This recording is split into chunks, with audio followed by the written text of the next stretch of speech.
Hi guys, welcome back with me again in this channel.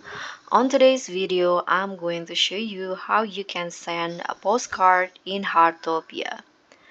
So if you want to show your besties some love or show off your new home aesthetic, sending a postcard is the cutest way to stay connected in Heartopia. And in here, I'm going to show you how. So first, you just need to click on open your watch. Then just go to the friendship journal and you'll see your friends in here. And at the bottom, you'll see send postcard options.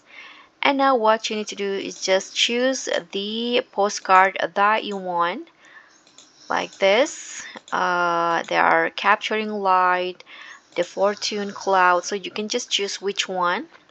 For example, I'm going to just go with daily greetings. Now you can just click on mail. Click on mail again to confirm, and that's it. Now the postcard has been sent. So that's all from me. Thank you so much for watching. Don't forget to like, comment, and subscribe, and also click on the thanks.